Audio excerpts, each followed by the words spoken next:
तालिबान की दहशत का नमूना अब अफगानिस्तान से निकलकर ईरान तक पहुंच चुका है। जिन तालिबानियों को पाकिस्तानियों ने पालने पोसने का काम किया, अब वही तालिबानी पूरी दुनिया की नाक में दम कर रहे हैं। पाकिस्तान में दहशत फैलाने के बाद अब वही तालिबानी अफगानिस्तान और ईरान की सीमा पर बवाल कर रहे हैं।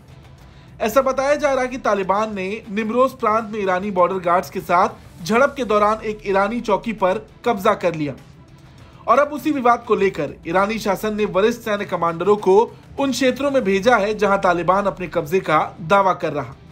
पानी के अधिकारों में लेकर सीमा पर हुई झड़पों में कम से कम 2 ईरानी और 1 तालिबानी सैनिक की मौत हो चुकी है। ईरानी दैनिक समाचार हाम मेहान की एक रिपोर्ट के अनुसार 2020 से सीमावर्ती क्षेत्रों में लगभग 50 ईरानी मारे गए हैं, जबकि तालिबान बलों ने ईरानी क्षेत्र के अंदर एक गार्ड पोस्ट को कथित रूप से जब्त करने के बाद से ही माहौल और खराब कर दिया है।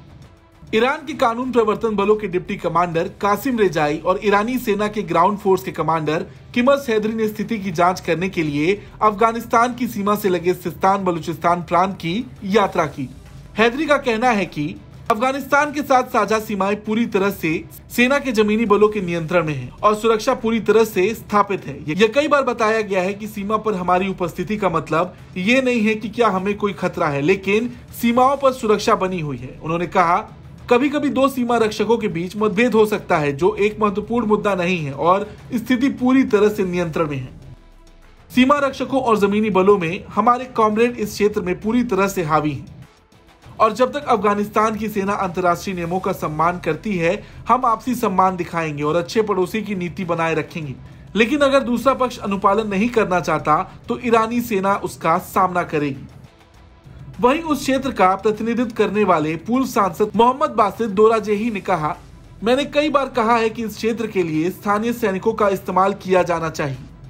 गैर निवासी पर्यावरण से परिचित नहीं है और यहाँ तक कि जलवायु के मामले में भी वो इन स्थितियों को बर्दाश्त नहीं कर सकते।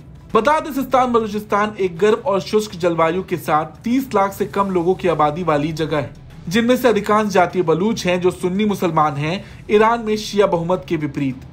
गरीबी और अल्प विकास ने क्षेत्र को पहले से ही त्रस्त करके रखा है और अब तालिबान भी वहां परेशानी बढ़ाने पहुंच चुका है। आलम तो ये हो चुका है कि तालिबान अब अफगानिस्तान के बाद ईरान पर भी कब्जा करना चाहता। तालिबान के कमांडर हामिद खुरासानी ने कहा कि अगर तालिबानी नेताओं ने मंजूरी दी तो तालिबान के लड़ाके 24 घंटे के भीतर ईरान पर जीत हासिल कर लेंगे।